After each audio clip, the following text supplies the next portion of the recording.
It has been said in a hadith that Dajjal will not enter Mecca, Medina and Masjid al-Haram. We can see that those nations about whom we say that they are Dajjal, the Western nation, have already entered the above-mentioned places. So how can this hadith be interpreted? There is reference on me, yes. And from Muslim Kitabin Fatm. الفتن. قال لا يدخل المدينة ولا مكة. The question is simply this, that if this hadith is correct, then Na'uz billah min zalik, Rasulullah sallam is wrong. Because we have seen the entrance of the Dajjal into both these cities during particularly the Gulf War, where the Dajjal was invited by the masters of these two cities, the worldly masters, and they entered. Moreover, the entrance of the Dajjal does not mean literally the presence of the Dajjal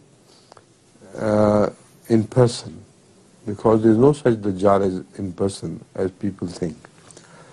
It is the domination of the Dajjali culture and the Dajjali economy and the Dajjali system of government which is referred to. But that too we have seen has captured the entire Arab world.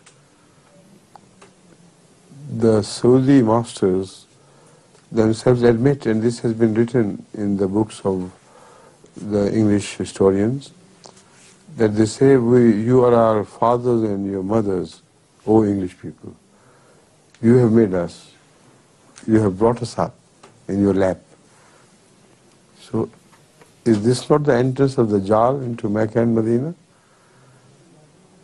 So, that means this hadith has to be wrong, as it is understood.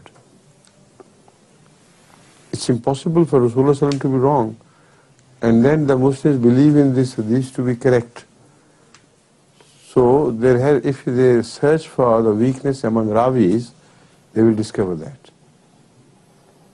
Moreover, there is a hadith which is strongly related by authentic Ravis or narrators, which stands counter to this hadith, completely counter to this hadith.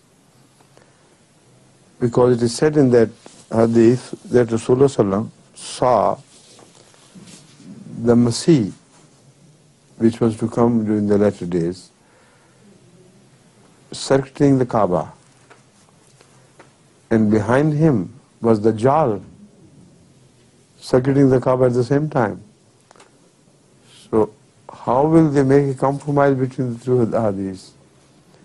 Rasulullah sees him circuiting the Kaaba. So that positively proves that the hadith they have mentioned has to be wrong, because this hadith has been proved right. They circuit the Kaaba with the intention of capturing it. They circuit the Kaaba because of their domination of the area. So a hadith against hadith can be quoted. One hadith is not fulfilled. If it is hadith, then it is a reflection on Rasulullah. One hadith is fulfilled. That proves the truth of Hazrat Muhammad as a prophet of God. Whatever he predicted came true.